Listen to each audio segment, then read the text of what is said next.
Nadira sampai mengerjapkan mata beberapa kali untuk meyakinkan diri bahwa dia tidak salah mendengar. Bahwa papa mertuanya baru saja menggakuinya sebagai menantu setelah sekian tahun. Sejujurnya kalimat itu adalah kalimat yang paling Nadira tunggu. Namun karena situasi dan kondisi yang rumit sekarang, Nadira bingung harus bereaksi seperti apa. Oh ya, Jovan tertawa. Tawa yang membuat Prayoga geram karena laki-laki di depannya ini seolah meremehkan ucapannya. Kemana saja, Om?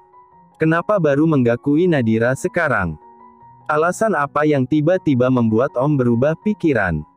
Ah, saya tahu. Om menggakui Nadira sebagai menantu Om bukan karena kualitas yang Nadira miliki. Tapi karena Nadira melahirkan cucu untuk Om. Seandainya Nadira tidak memiliki anak, Om tidak akan pernah menggakuinya sebagai menantu, iya kan? Om takut jika Nadira bercerai dengan Sagara, Nadira akan membawa Samudra pergi. Dan Om tidak punya cucu. Tebakan saya tidak melesetkan. Prayoga mengepalkan tangan geram. Namun, perut Prayoga sedikit tergelitik. Menggakui bahwa semua yang laki-laki ini katakan memang benar. Alasan terbesar Prayoga menggakui Nadira dan menahan perceraiannya, karena Prayoga tidak mau kehilangan Samudra. Tidak mau kehilangan satu-satu penerus keluarga Erlangga. Karena belum tentu juga jika Derek atau Sagara menikah lagi, mereka akan punya anak. Kenapa diam saja Om? Semua yang saya katakan benar kan? Jovan tersenyum sinis lalu mengalihkan perhatian pada Nadira yang tampak bimbang. Kasihan sekali kekasih cantiknya ini telah di PHP. Hati kecilnya pasti mengira Prayoga menggakuinya sebagai menantu karena tulus, padahal semata-mata karena Samudra. Apalagi yang kamu harapkan dari orang ini? Kamu masih berharap dia akan menyayangi kamu dengan tulus. Nadira, orang ini hanya akan memanfaatkan kamu. Bisa jadi dia akan terus menyuruh kamu punya anak untuk mewarisi keturunannya. Satu-satunya sosok ayah yang menyayangi kamu dengan tulus adalah Papa. Papa Antonio menyayangi kamu tanpa syarat. Antonio. Heran Prayoga. Benar, Antoni Eltamiko, ayahku dan calon mertua Nadira. Setelah Nadira bercerai dengan Sagara, dia akan menikah denganku. Akan aku pastikan dia diterima dengan baik. Dan meskipun dia tidak punya anak, dia akan tetap dihargai. Tidak seperti keluarga Anda yang sering merendahkan Nadira. Nadira memperhatikan wajah Jovan dari samping. Nada suaranya lugas, diikuti dengan sorot mata tegas.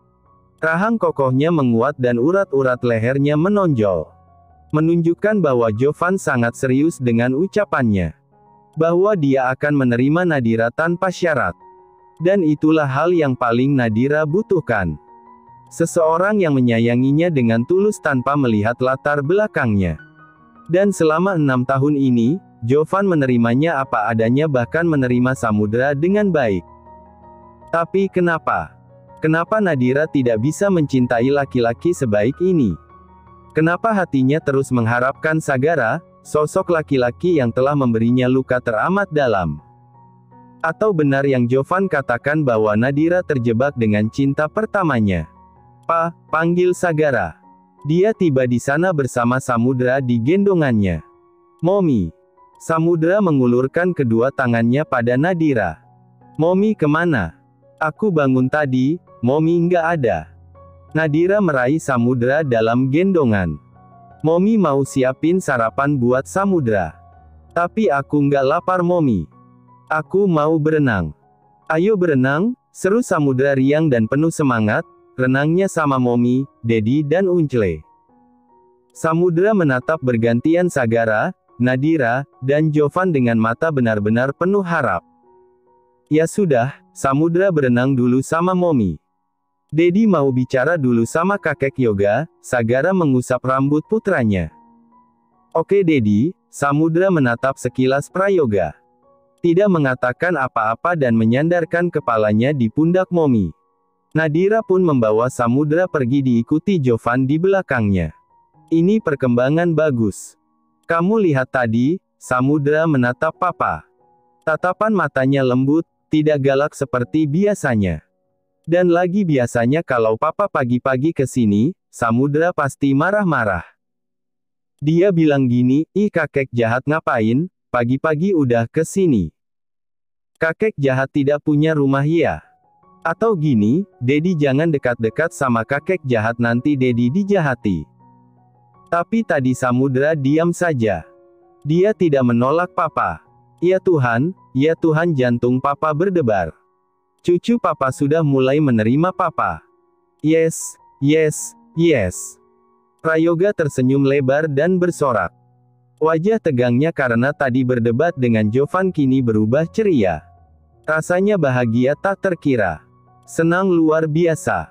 Papa sudah tidak sabar menunggu hari itu. Hari di mana Samudra akan luluh dan mau papa gendong. Papa akan memeluk dan menciumnya. Papa akan menuruti semua keinginannya. Terus papa juga punya agenda. Nanti setelah Samudra menerima papa sepenuhnya, kita sekeluarga jalan-jalan bersama. Papa, kamu, Nadira, Samudra, Natasha, Emma, Derek, dan Jasmine juga. Gimana, kamu setuju kan? Sagara hanya diam memandangi papanya yang terlihat antusias. Selama beberapa tahun ini pertama kalinya Sagara melihat papanya sangat bersemangat melakukan sesuatu. Semua ini karena Samudra, cucu pertama dan satu-satunya. Namun, semuanya masih belum pasti. Sampai detik ini Nadira belum memberikan jawaban. Apakah mereka akan bercerai atau tidak? Kenapa kamu diam? Seharusnya kamu ikut senang, anak kamu mulai menerima papa. Sagara menarik nafas dalam-dalam. Papa masih ingatkan kedatangan Nadira ke sini ingin bercerai denganku. Dan sampai sekarang Nadira belum memberikanku kepastian. Apa dia akan menarik ucapannya atau tidak? Seketika itu, bahu Prayoga merosot lesu. Belum apa-apa, hanya membayangkan akan berpisah dengan cucunya, hati Prayoga sudah hancur. Kalian kelihatan baik-baik saja. Nadira juga kelihatan bahagia bersama kamu. Kenapa dia masih ingin bercerai? Oh karena papa. Tenang saja, katakan pada Nadira. Papa sudah merestui pernikahan kalian. Serius. Memangnya muka papa kelihatan bercanda?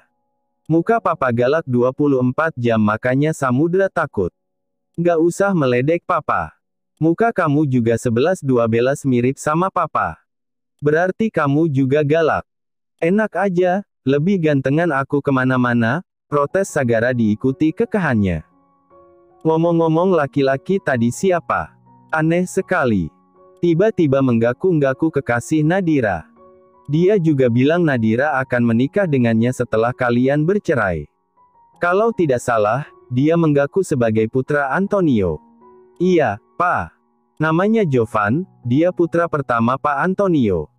Aku belum tahu pasti bagaimana hubungan Jovan dan Nadira tapi kenapa? Kenapa wajah kamu kelihatan muram gitu? Nadira tidak diam-diam menikah dengan Jovan lagi kan? Tidak, Pak. Tapi entahlah. Aku bingung. Prayoga menarik nafas panjang. Ya kamu usaha dulu meluluhkan hati istri kamu. Dan seandainya Nadira masih keke ingin cerai. Ya sudah mau gimana lagi. Tapi hak asuh Samudra harus jatuh di tangan kita. Aku dan Nadira tidak akan bercerai, Pak. Tidak akan pernah. Di sana. Jovan dan Samudra berada di kolam renang.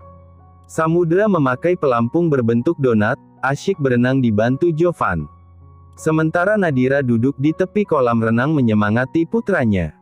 Uncle lepas aku bisa sendiri. Sudah Uncle lepas.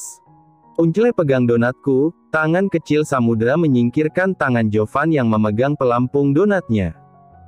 Jovan tertawa, begitu juga Nadira yang ikut tertawa. Lucu dan menggemaskan sekali melihat kaki-kaki kecil Samudra berayun-ayun di dalam air. Uncle ayo kita balapan.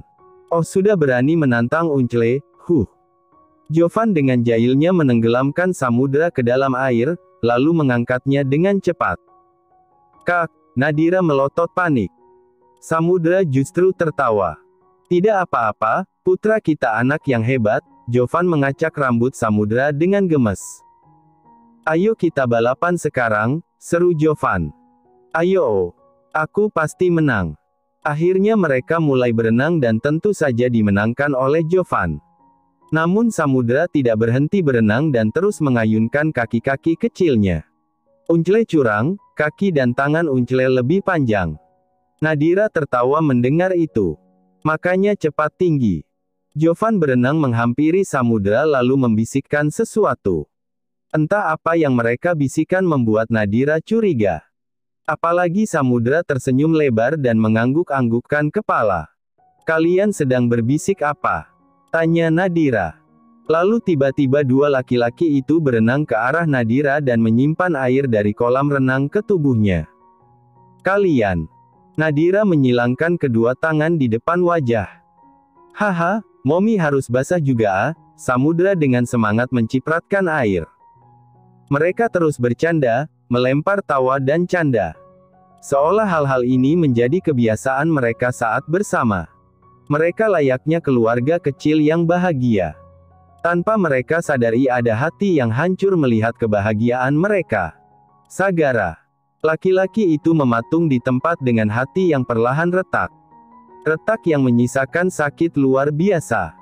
Sakitnya seperti menjalar ke seluruh tubuh. Sampai kaki Sagara seakan goyah, tidak mampu menopang tubuhnya dan terhuyung ke samping. Tak sanggup merasakan sakit hatinya yang semakin nyeri.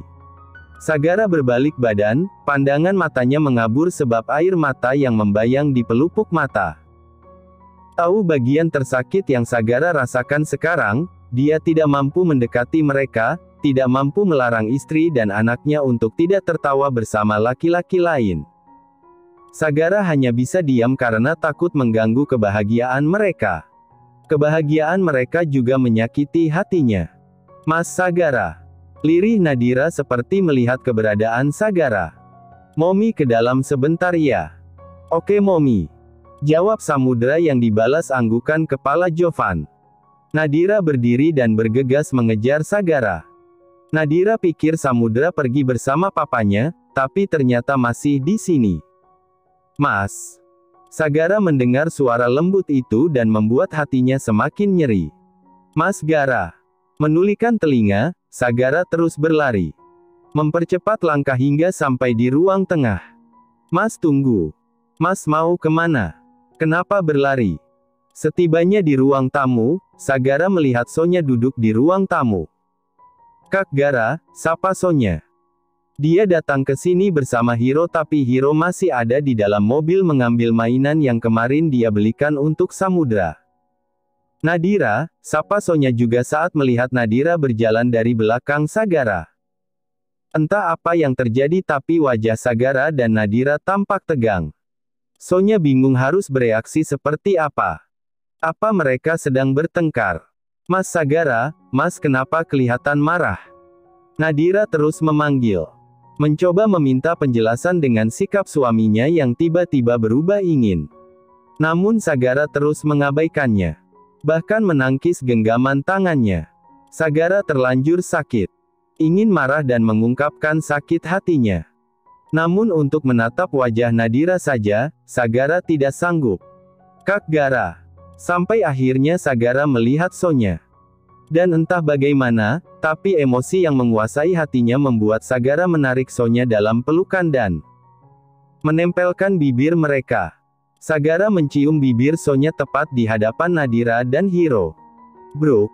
Hiro yang baru saja masuk ke dalam rumah, menjatuhkan mainan-mainan di tangannya saat melihat adegan di depannya. Begitu juga Nadira yang membeku di tempat. Syok. Terkejut luar biasa suaminya mencium perempuan lain di depannya. Begitu juga Sonya yang terkejut mendapat ciuman mendadak ini. Suasana di sana hening, sunyi, dan menegangkan untuk beberapa menit. Hingga, bangsat, Hiro tak terima. Melangkah cepat menghampiri mereka, menarik paksa Sagara dari adiknya dan melayangkan pukulan di pipi. Jangan, Nadira langsung melerai mereka. Menahan Hiro agar tidak memukul suaminya lagi. Berani lo cium adik gue? Bak. 2 kali, di tempat yang sama Hiro menonjok pipi Sagara. Kak cukup, Sonya memeluk Hiro dari belakang untuk menahan kakaknya. Hentikan, Kak. Cukup. Sonya ketakutan sampai tak kuasa menahan tangis. Sekaligus takut melihat kakaknya semarah ini. Mas, Nadira juga membantu Sagara berdiri, tapi Sagara justru menangkis tangannya. Bertumpu dengan kedua kakinya, Sagara berdiri sendiri. Mas Sagara menatap mereka satu persatu, Nadira, Hiro, dan Sonya. Lalu tanpa mengatakan apapun langsung pergi dari sana. Membawa luka dan kecewa di hatinya. Dan sejujurnya Sagara menyesali tindakannya mencium Sonya. Apalagi di depan istrinya. Harusnya Sagara tidak kabur dan menghadapi semuanya. Mengungkapkan rasa sakit hatinya dan mencari solusi bersama. Harusnya dia tidak sepengecut ini. Tapi Sagara tidak sanggup dan lidahnya keluh untuk mengatakan apapun. Bahkan menatap wajah istrinya, Sagara tidak mampu. Kenapa kakak seemosi tadi? Bagaimana kakak tidak emosi? Sagara cium kamu. Iya, Kak, tapi mungkin Kak Sagara punya alasan melakukan itu. Alasan apa? Aku juga tidak tahu. Berhenti dulu, Kak. Kakak lagi emosi. Hiro menghentikan mobil di tepi jalan. Menyandarkan punggung di kursi, Hiro mengerang dan memukul setir berkali-kali. Membuat Sonya terkejut. Kenapa Kak Hiro harus semarah itu? Sagara hanya menciumnya di bibir. Yang tidak berarti apa-apa bagi Sonya. Kak. Hiro menoleh dan mengarahkan pandangan pada bibir adiknya. Lalu melengos dan mengumpat lagi. Kak, aku gak apa-apa. Kak Hiro gak perlu semarah ini. Semarah ini. Memangnya kamu gak marah bibir kamu dicium? Atau kamu suka dan menikmati Sagara menciummu? Kak Hiro bicara apa sih? Tentu aku marah. Tapi apa gunanya aku marah? Kak Sagara mungkin sedang berantem dengan Nadira dan melampiaskannya padaku. Kalaupun aku marah, satu-satunya alasan aku marah karena aku jadi pelampiasan. Dan kakak tanya apa aku menikmati. Apa wajahku kelihatan menikmati? Hiro berdecak, awas saja, aku akan membuat bibir Sagara bonyok karena berani mencium kamu. Kak. Sonya speechless. Aku tahu kakak sangat menyayangiku dan ingin melindungiku. Aku mengerti kakak marah aku dicium laki-laki. Tapi suatu hari nanti, aku juga punya pacar kan? Apa kakak akan memukul pacarku kalau dia menciumku? Iya. Tidak ada yang boleh mencium atau menyentuh kamu selain. Selain apa? Sonya menarik lengan Hiro agar menghadap padanya. Kakak mau bicara apa? Selesaikan kalimat kakak dulu, Kak. Tapi Hiro tidak mau menatap padanya. Kak. Dek. Detak jantung Sonya seakan berhenti saat tiba-tiba Hiro merengkuh tengkuknya dan menempelkan bibir mereka. Kakak Hiro. Hiro memejamkan mata dan perlahan melepas tautan bibir mereka. Hanya ciuman sekilas, tidak ada lumatan dan hisapan. Namun cukup mampu membuat Sonya nyaris pingsan. Perlahan Hiro menegakkan badan dan mencengkeram. Sementara Sonya mematung di tempat. Anggap saja kakak bersihin bibir kamu dari bibir kotor Sagara.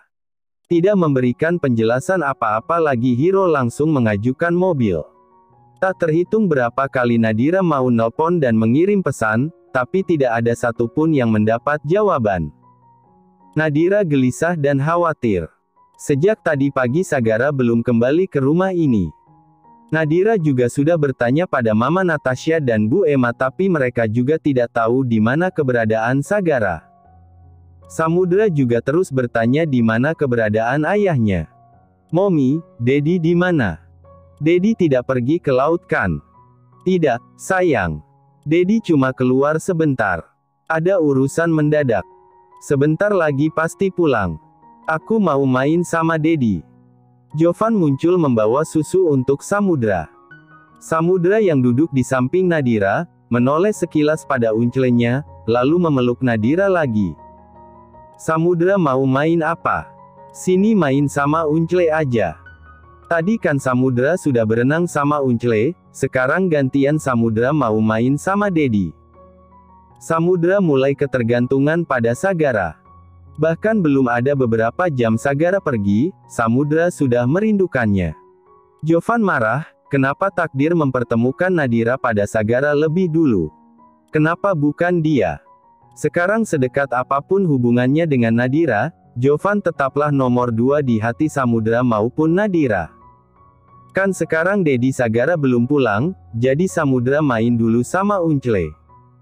Tidak mau, Unchle. Tidak mau. Aku maunya Dedi, lirih Samudra sambil melingkarkan tangan kecilnya di perut Nadira dan menyembunyikan wajahnya di pelukan. Saat Nadira menepuk-nepuk punggung putranya, tiba-tiba ponsel berdering. Apa itu Dedi? Tanya Samudra penuh harap. Bukan sayang. Ini dari Oma Natasha. Nadira mengangkat panggilan dari Natasha. Halo, Ma. Halo, sayang. Kamu tidak sedang menunggu kedatangan Mama kan? Maaf ya siang ini Mama tidak bisa ke sana. Mama drop. Kepala Mama pusing. Mama juga kesulitan turun dari kasur. Seketika rasa khawatir melanda hati Nadira. Mama sakit apa? Oma sakit. Tanya Samudra penasaran. Oma. Oma sakit apa? Samudra merebut ponsel dari Nadira dan berbicara sendiri. Opa pusing, sayang. Yah, Oma nggak bisa ke sini dong. Nggak bisa. Maaf ya. Ya udah, kalau gitu aku aja yang ke rumah Oma. Aku juga belum pernah ke rumah Oma. Aku ingin melihat-lihat rumah Oma. Samudra serius ingin ke rumah Oma. Iya, Oma. Boleh kan? Boleh dong, sayang. Oma justru senang sekali cucu Oma mau datang jenguk Oma. Setelah Samudra datang Oma pasti langsung sembuh. Ya sudah Oma tunggu kedatangan Samudra sama Momi ya. Ya, Oma. Jovan yang mendengar itu langsung bereaksi keras. Aku tidak mengizinkan kamu ke sana. Suara Jovan menegas. Unchle, kenapa? Kenapa suara Unchle gitu ke Momi? Unchle marahin Momi. Aku tidak suka Unchle marahi Momi. Jovan mengerjap karena terlalu marah tanpa sengaja menaikkan nada suaranya. Bukan, sayang. Unchle tidak marah. Unchle cuma tidak ingin Momi pergi jauh-jauh. Momi kan baru tiba di sini. Jadi Momi tidak tahu daerah Jakarta seperti apa. Kan ada sopir yang anterin kita, Samudra masih terus menjawab. Takut image-nya buruk di mata Samudra, akhirnya dengan berat hati Jovan mengizinkan mereka menjenguk Natasha. Samudra bersorak senang. Langsung memeluk dan memberikan banyak kecupan di pipi Unchlenya. Makasih, Unchle. Sama-sama, sayang. Unchle sayang Samudra. Samudra juga sayang, Unchle. Sungguh, Jovan tidak ingin kehilangan mereka. Jovan sangat menyayangi mereka. Sekarang Nadira dan Samudra seperti nyawanya sendiri. Selama 6 tahun, Jovan terbiasa bersama mereka. Susah, senang, tawa, suka, duka, mereka lewati bersama. Jika mereka pergi, sudah bisa dipastikan akan sehancur apa hidup Jovan. Sore hari. Sekarang Nadira dan Samudra sedang perjalanan menuju ke rumah Natasha. Mereka disopiri Bobby. Jovan tidak jadi ikut. Nadira yang melarangnya. Nadira khawatir kondisi Natasha drop jika tahu selama ini Nadira bersama Jovan dan berjanji akan menikah dengan Jovan setelah bercerai dengan Sagara. Nadira meminta waktu pada Jovan untuk membicarakan masalah ini dengan keluarga mertuanya. Ini rumahnya, Non. Iya. Bobby memencet klakson mobil dan satpam langsung membukakan pintu pagar. Jantung Nadira berdebar. Sudah lama dia tidak datang ke sini. Rumah Oma besar ya Momi kayak rumah kita di Slovakia. Apa mereka membangun rumah ini dengan harta karun yang dirampas Dedi dari bajak laut? Nadira tersenyum. Samudra masih saja membahas bajak laut. Opa dan Oma sudah kaya sejak lama. Uangnya sudah banyak. Ayo turun. Nadira buru-buru mengajak putranya turun dari mobil sebelum bertanya ini itu lagi. Hup. Nadira menggendong putranya. Aduh. Nadira kesusahan menggendong, membuat Samudra terkikih. Momi aku berat ya? Enggak, Tapi Samudra jalan kaki sendiri, tidak apa-apa kan? Tidak apa-apa, Momi. Aku lebih suka jalan kaki. Nadira menggenggam tangan putranya dan mengajaknya masuk ke dalam rumah. Bu Emma yang membukakan pintu dan langsung memeluk mereka. Lalu mengajak menuju ke kamar Natasha. Oma Natasha. Begitu membuka pintu, Samudra langsung berteriak heboh.